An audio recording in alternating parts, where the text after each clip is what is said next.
Video amatir memperlihatkan seorang wanita warga negara asing mengamuk saat mendatangi musola di kawasan Gili Trawangan, Lombok Utara, Nusa Tenggara Barat.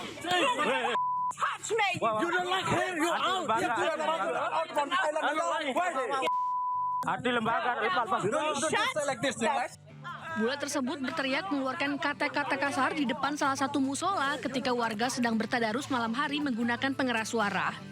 Ia merasa terganggu dengan suara pengajian dari musola. Sejumlah warga pun berusaha menghalangi hingga terjadi keributan.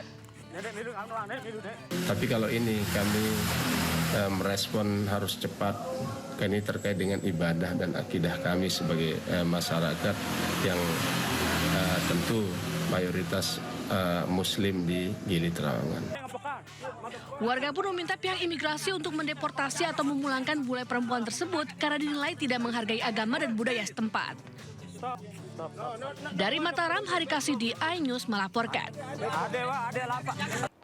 Pemirsa, Indosiar kita awali dengan informasi 3 rumah tiba-tiba ambruk di Jalan Bandengan Utara, Tambora, Jakarta Barat. Bahkan peristiwa terjadi sesaat setelah hujan lebat melanda hampir sepanjang hari.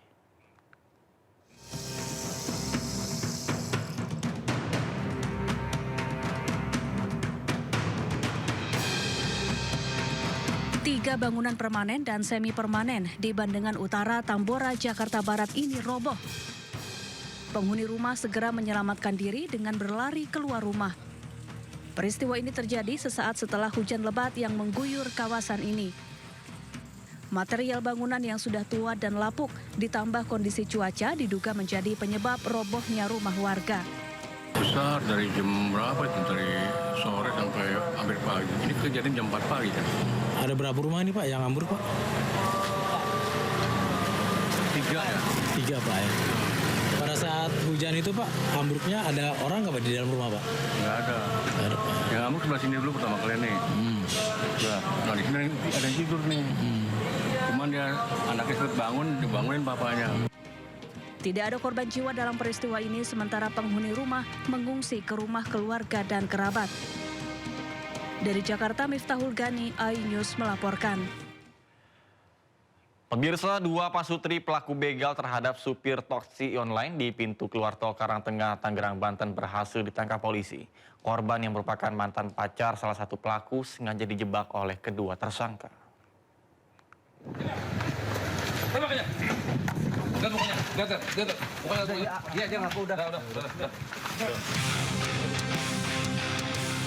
Petugas kepolisian Polsek Ciledug dan Polres Metro Tangerang Kota menangkap tersangka pelaku begal terhadap taksi online di pintu keluar tol Karangtengah, Tangerang, Banten.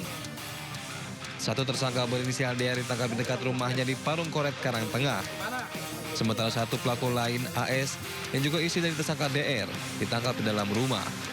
Usai ditangkap, kedua pelaku mengaku aksi begal yang mereka lakukan sengaja dirancang untuk menjebak korban yang merupakan mantan kekasih tersangka AS.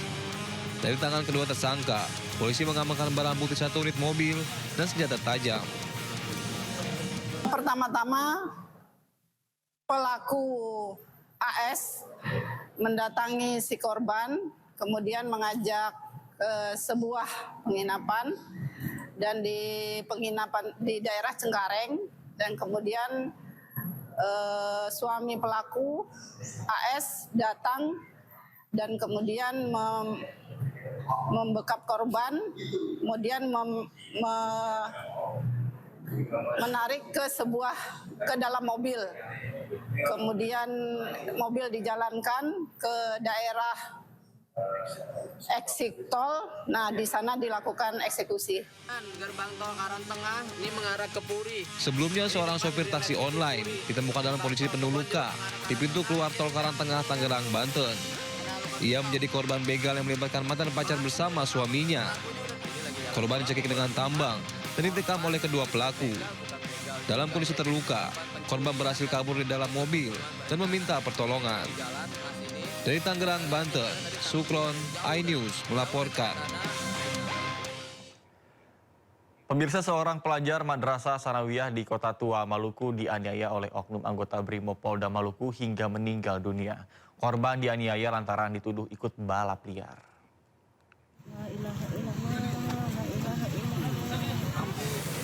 Seorang pelajar Madrasah Sanawiyah berusia 14 tahun menjadi korban kekerasan oleh oknum anggota Brimob Polda Maluku hingga tewas. Peristiwa terjadi saat korban dan kakaknya melintasi jalanan menurun di sekitar RSUD Maren menggunakan sepeda motor. Lantaran kondisi jalan yang menurun, korban tak mampu mengatur lajur kendaraan dan dituduh ikut balap liar. Saat bersamaan, sejumlah anggota Brimob sedang melakukan pengamanan dan memantau korban. Oknum Brimob berinisial Bribda MS langsung melayangkan pukulan ke arah korban menggunakan helm. Akibatnya korban tersungkur di jalan dan nyawanya tak tertolong saat akan dibawa ke rumah sakit.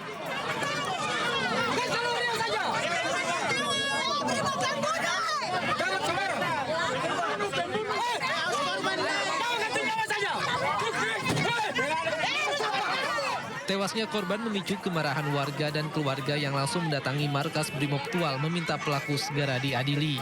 Sementara polisi berjanji akan mengusut tuntas kasus tersebut secara terbuka dan transparan. Kami dari Polres Tual sendiri menjamin pelaksanaan penyelidikan dan juga penyidikan berlangsung secara objektif, transparan, juga profesional. Ya, silakan teman-teman kawal kami, bantu kami juga dalam terkait pelaksanaan tindak lanjut daripada tindak pidana ini. Pelaku kini telah diamankan dan polisi meminta warga menahan diri dan menyerahkan penyelesaian kasus ke Polres Tual. Dari Tual, Maluku, Juanda Sari, iNews melaporkan. Pemirsa, seorang copet diamuk massa saat tertangkap tangan mengambil telepon genggam seorang warga usai menghadiri safari Ramadan di Gubernur Jawa Barat di Kabupaten Bekasi. Pelaku dibawa petugas Polsek Tambun Selatan untuk dimintai keterangan.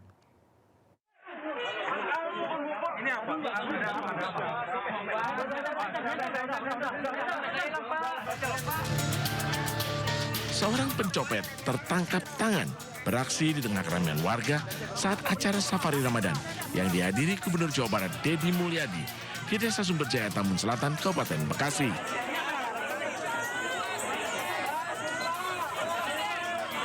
Pelaku ditangkap dan diamuk warga hingga babak belur setelah korban berteriak kehilangan handphone. Polisi meringkus pelaku dan membawanya ke Mapolsek Tambun Selatan.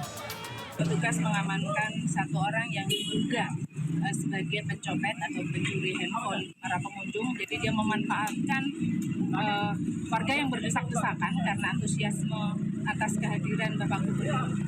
Dan tadi ada beberapa handphone yang kita amankan. Dari tangan pelaku, polisi mengamankan 4 telepon genggam hasil curian dan 2 kunci letter T. Dari Kabupaten Bekasi, Jawa Barat, Didit Junaidi dan Agus Rohim, iNews melaporkan. Pemirsa, seorang anak berusia 12 tahun diduga tewas dianiaya ibu tirinya dimakamkan di Sukabumi, Jawa Barat. Bahkan polisi pun masih menyelidiki dugaan penganiayaan dan juga menunggu hasil otopsi.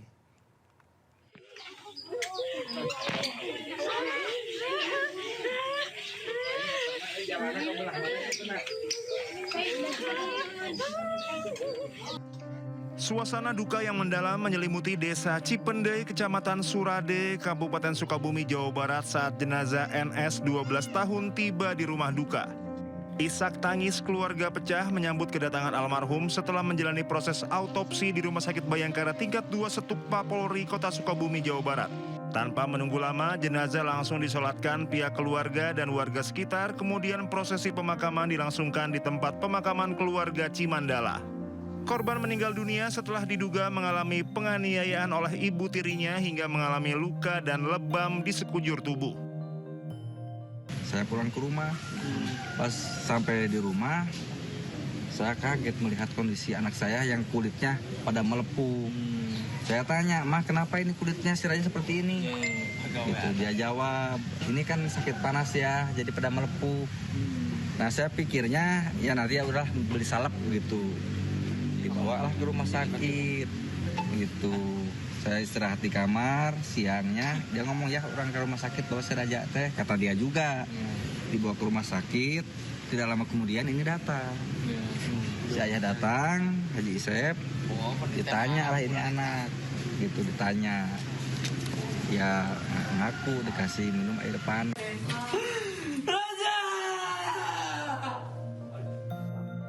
Sementara polisi masih menyelidiki dugaan penganiayaan oleh ibu tiri korban dan menunggu hasil autopsi.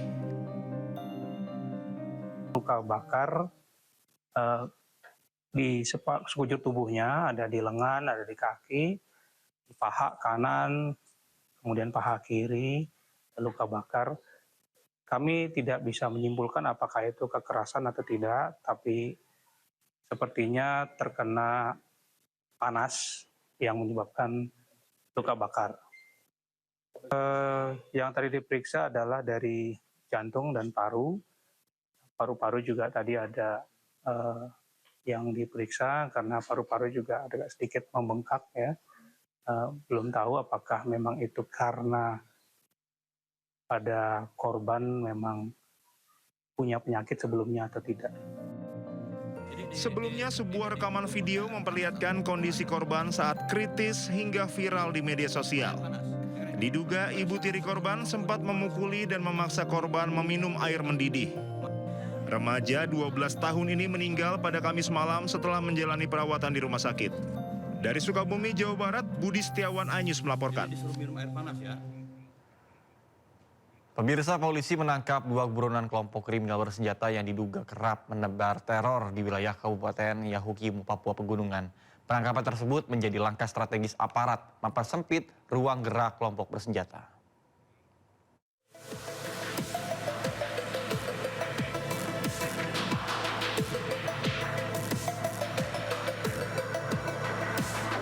Satgas Operasi Damai Kartens menangkap Homi Herluka dan Simak Kipka, 2 buronan kelompok kriminal bersenjata yang kerap menebar teror masyarakat Kabupaten Yahukimo, Papua Pegunungan. Mereka terlibat sejumlah aksi kekerasan terhadap aparat penegak hukum maupun warga sipil dan pendulang emas tradisional. Wakil Kepala Operasi Damai Kartens 2026, Kombes Adarma Sinaga mengatakan kedua tersangka ditahan di Polres Yahukimo. Penanganan hukum terhadap Homi Herluka dan Simak Kipka akan dilakukan secara profesional dan transparan. Homi Herluka memiliki rekam jejak keterlibatan dalam sejumlah tindak pidana. Antara lain penembakan anggota Polri hingga meninggal dunia, kemudian pembakaran mobil Satbinmas, pembunuhan warga pendulang emas, penembakan anggota Kodim Serka Segar Mulyana, serta penganiayaan berat terhadap warga sipil dan penembakan terhadap warga bernama Suwono. Sementara Simak Kipka ditangkap terkait dugaan keterlibatannya dalam aksi pembakaran mobil Kepala Desa Almadi pada 18 Februari 2026 di sekitar kantor DPRD Yahukimo. Polisi masih mendalami peran Simak Kipka dalam jaringan KKB Yahukimo. Tim Liputan iNews melaporkan. Pemirsa, Kepala Operasi Damai Kartens Brigjen Pol Faizal Ramadhani membenarkan terjadi peningkatan gangguan keamanan di Kabupaten Yahukimo, Papua Pegunungan. Ini pun terjadi pasca kaburnya anggota kelompok kriminal bersenjata Kopitua Heluka dari Lapas Wamena pada 25 Februari 2025. Di 2026 ini sampai kemarin itu ada 23 kejadian. Jadi memang ada situasi yang signifikan dan itu memang kita sudah prediksi hal ini terjadi sejak 25 Februari 2025. Sejak kaburnya Kopitua Heluka dari Lapas Wamena, itu memang peningkatan eskalasi gangguan keamanan di Yahukimo itu signifikan. Dan dari November sampai kemarin itu kita sudah tangkap 12 orang tersangka dan hari ini kita tangkap salah satu TO yang utama dari Yahukimo atas nama Homi Herluka, di mana dia ini terlibat dalam penembakan anggota kami tahun 2022. Pemirsa, polisi selidiki penyebab pasti kecelakaan kereta bandara dengan truk di perlintasan Sebidang, Tangerang, Banten. Dalam rekaman kamera pengawas, truk tiba-tiba berhenti di tengah rel sehingga tabrakan tidak terhindarkan.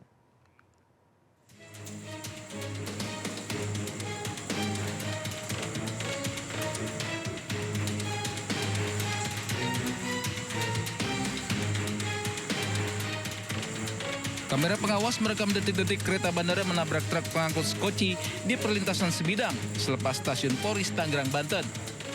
Saat melintasi rel, truk tiba-tiba berhenti. Dibantu warga, sopir berusaha mengevakuasi truk. Namun nahas tak berapa lama kereta bandara muncul. Proses evakuasi gagal hingga kereta menabrak muatan truk sampai terpental. Puluhan petugas diterjunkan ke lokasi untuk mengevakuasi rangkaian kereta yang anjlok. Pihak KCI berkoordinasi dengan KAI Daup 1 Jakarta dengan mengirimkan rangkaian kereta penolong ke lokasi kejadian. Selama upaya evakuasi diberlakukan rekayasa jadwal perjalanan KRL. Sementara Satlantas Polres Metro Tangerang juga menerjunkan tim investigasi untuk mengetahui penyebab kecelakaan. Dari keterangan, dari saksi, dari supir, ataupun kami melihat langsung dari CCTV yang ada di lokasi, artinya palang pintu belum ada upaya penutupan, ya, masih terbuka lebar, dan juga dari CCTV juga jelas apa yang sudah terjadi sebelum ditutup itu sudah kami lihat langsung dari rekaman. Tapi sirene perlintasan memang sudah bunyi atau belum, Pak? Sirine tadi keterangan dari petugas, dia sempat lakukan upaya-upaya untuk memberitahu masinis dan sirine sudah dibunyikan. Tapi ada upaya untuk tidak diindahkan daripada kendaraan dan juga memang satu sisi kendaraan juga melihat palang pintu belum ditutup. Jadi memang nanti kita harus dalami. Dalam peristiwa ini, sopir truk dan seluruh penumpang kereta selamat. Sopir truk jalani pemeriksaan di unit Gakum Satlantas Polres Metro Tangerang. Dari Tangerang, Banten, tim liputan iNews melaporkan.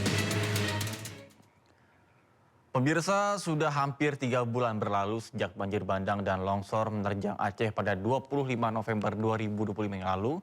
Namun bagi warga desa Menasah Raya, derita belum juga berakhir. Warga masih bertahan di tenda-tenda darurat.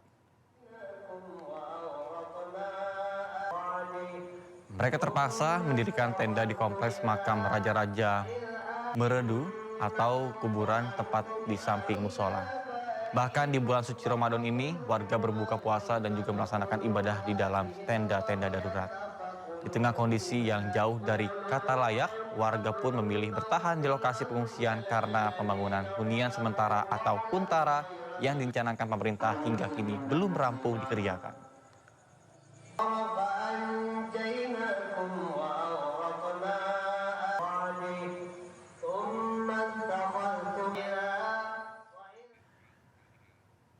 Sementara warga yang terisolir akibat banjir bandang susulan diseberangkan dalam karung melintasi sungai di Tapanuli Tengah, Sumatera Utara.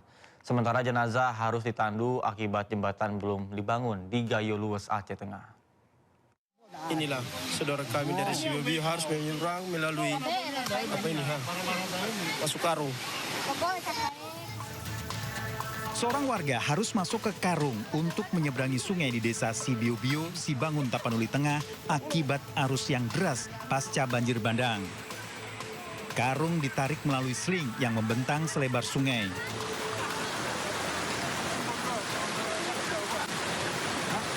Sungai bertambah lebar setelah banjir kembali melanda. Sementara warga lain memilih menyeberang dengan susah payah di sungai yang jembatannya telah hilang pasca banjir bandang 26 November tahun lalu.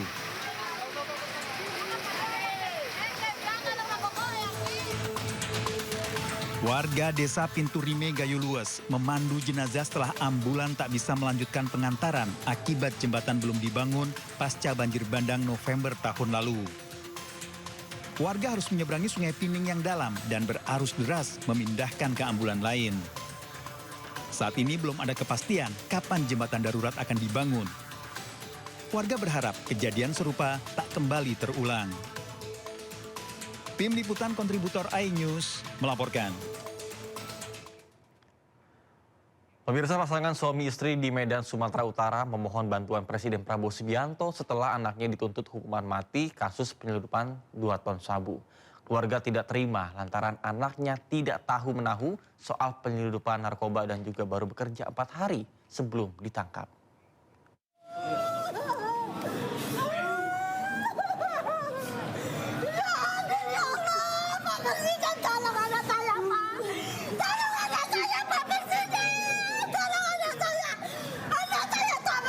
Pak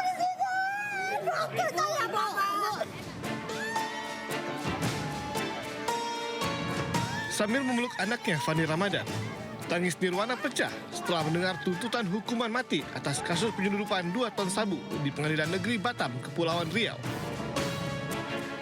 Pada Mei 2025 lalu, Fandi yang bekerja sebagai anak buah kapal ditangkap dengan barang bukti sabu yang dikemas dalam kantong berisi teh Cina. Menurut keluarga di Kota Medan, Sumatera Utara, Fandi Ramadan merupakan pemuda yang baik dan tidak terlibat atas penyelundupan narkotika jaringan internasional tersebut. Ayah Fandi memohon Presiden Prabowo Subianto untuk membebaskan anaknya yang tidak bersalah. Fandi diketahui baru bekerja 4 hari sebelum ditangkap dan bertugas di kamar mesin. Bapak Presiden, saya bermohon, tolonglah atur. Bisa aku Pak. Untuk bisa dibebaskan. Tenang. Bebaskan anak kami Pak Presiden. Bisa dapat dibebaskan. Anak kami nggak bersalah. Pelan-pelan aja Pak. Harapan saya kepada Bapak Presiden, mohonlah berilah keadilan kepada anak saya. Saya selaku orang tua berharap kepada Bapak Presiden, tolonglah dibebaskan anak saya, karena dia tulang punggung keluarga. Sementara itu, pengacara Hotman Paris Hutapea menyatakan siap membantu proses hukum yang menimpa Fandi Ramadan saat bertemu orang tua Fandi Ramadan di Jakarta. Hotman menilai Fandi telah difitnah bergabung dengan jaringan narkoba internasional. Sangat menghimbau kepada Bapak Jaksa Agung agar tolong diturunkan tim untuk mengeksaminasi apakah, karena apapun namanya surat tuntutan pun bisa dicabut kok demi keadilan, kenapa enggak? Demikian juga kepada Majelis Hakim di Pengadilan Negeri Batam dan juga nanti Ketua Pengadilan Tinggi Kepri agar benar-benar mendengarkan tangis dari orang tua korban fitnahan ini. Sebelumnya, Fandi Ramadan bersama 5 kru kapal Sea Dragon, termasuk nahkoda kapal ditangkap BNN, TNI, Polri, dan Bea Cukai di perairan Tanjung Balai Karimun, Kepulauan Riau pada 21 Mei 2025 lalu. Kapal yang diawaki Fandi membawa 1,9 ton sabu yang berasal dari jaringan internasional Golden Triangle. Dari Jakarta dan Medan, Sumatera Utara, Sofyan Firdaus dan Yuda Bahar, iNews melaporkan. Pemirsa, Kejaksaan Agung menyebut tuntutan hukuman mati kepada ABK kasus penyelundupan sabu 2 ton adalah upaya melindungi masyarakat dari bahaya narkotika. Sementara Menteri HAM Natalius Pigai secara perspektif HAM menentang perihal hukuman tersebut.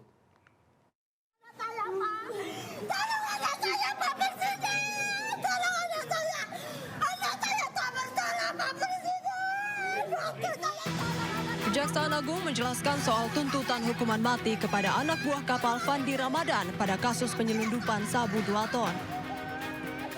Kapus Penkum Kejagung Anang Supriyatna menyebut besaran tuntutan yang diajukan oleh jaksa kepada majelis hakim didasari fakta hukum dan alat bukti yang telah terungkap di pengadilan. Salah satu pertimbangan jaksa memberikan hukuman maksimal, yakni sebagai upaya untuk melindungi masyarakat dari bahaya narkotika. Yang penting bagi kita, negara dalam ini komitmen melindungi warga negara dari bahaya narkotika. Ini kan hampir 2 ton loh, nggak main-main. Dan proses peradilan sudah dilaksanakan sesuai dengan hukum acara yang berlaku, dengan tetap mengedepankan asas praduga dan prinsip kehati-hatian, dan berdasarkan fakta hukum dan alat bukti yang terungkap di pengadilan. Maka pada tanggal 5 Februari 2026 kemarin telah dilakukan penuntutan terhadap 6 terdakwa tersebut dan masing-masing dituntut hukuman mati. Sementara Menteri Hak Asasi Manusia Natalius Pigai secara perspektif HAM menentang perihal hukuman tersebut. Meski begitu, Pigai mengatakan enggan mengintervensi berjalannya proses hukum tersebut. Ya, kalau hak asasi manusia itu menentang hukuman mati ya. Yang jelas kami menghormati hak hidup. Kita tidak intervensi proses hukum yang terjadi peradilan. Tapi sekarang undang-undang yang baru, undang-undang KUHP yang baru, itu akan ada masa percobaan 10 tahun. Kalau dia berperilaku baik, ya pasti juga mungkin belum tentu bisa dari hukuman mati.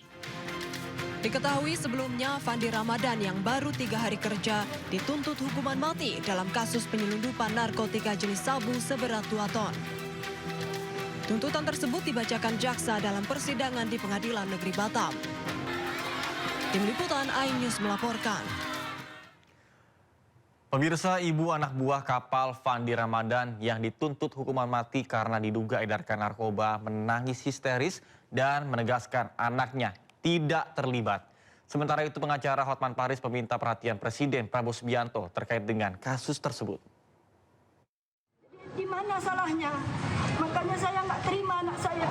Dialah harapan kami, dialah kebanggaan keluarga, dialah tulang punggung kami.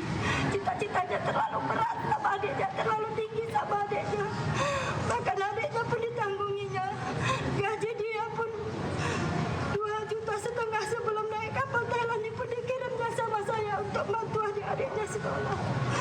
Jadi saya nggak terima anak saya begitu berat tuntutannya, sementara anak saya pun tidak tahu mengetahui apa-apa. Saya nggak mau anak saya dihukum mati, biarlah saya yang gantinya. Saya nggak ikhlas, saya rela, saya ikhlas saya demi anak saya. Anak saya tidak tahu menahu, saya membesarinya hasil uang nelayan, Pak. Bapaknya bekerja dengan hasil uang nelayan, bukan hasil uang narkoba. Kami pun tidak ada terlibat, keluarga tidak ada terlibat dengan jaringan narkoba. Boleh ditanya, Pak, sama masyarakat kampung saya. Bagaimana kelakuan anak saya di kampung itu? Boleh ditanya, Pak. Tidak ada anak saya mengikuti jaringan narkoba sebanyak itu, Pak. Seorang pria di Blora, Jawa Tengah dengan sengaja bolak-balik mengendarai motornya di jalan yang baru dicor. Alih-alih minta maaf, pelaku justru marah lantaran menganggap pengecoran jalan tanpa izin. Motornya orang mogok ya? Iya. Iya. Cakap Pak, itu Pak. Dalam video amatir warga, seorang pria mengendarai motor melintas di jalan yang baru dicor di Desa Palon, Kecamatan Jepon, Blora. Pria tersebut bahkan dengan sengaja bolak-balik di jalan yang masih basah. Ada pekerjaan dengan bila saya tanya izin terkait tulisnya mana? Kan kau tidak berkenan tetangga. Alih-alih minta maaf saat ditegur warga, pelaku justru marah-marah karena menganggap pengecoran jalan tanpa adanya izin. Menurutnya, proyek pembangunan jalan kabupaten tersebut kurang transparan sehingga ia melakukan aksi melewati jalan yang baru dicor dan masih basah. Pihak penggarap proyek kemudian melaporkan si pelaku ke Polres Blora. Saya minta ketransparannya aja. Transparan. Kalau terkait transparan itu apa? Ya sesuai regulasi. Kalau memang regulasi ini sudah jelas, untuk terkait pengerjaan, ya monggo lah, itu dikerjakan. Ya ini saya meninjau lanjuti dari kejadian yang kemarin di Desa Palon tentang pengerusakan pengecoran yang saya lakukan kemarin. Saya langsung membuat laporan di Polres terkait hal tersebut. Meski terjadi insiden perusakan jalan oleh segelintir warga setempat, namun pembangunan proyek jalan tetap berjalan. Dari Blora, Jawa Tengah, Heri Purnomo, iNews melaporkan.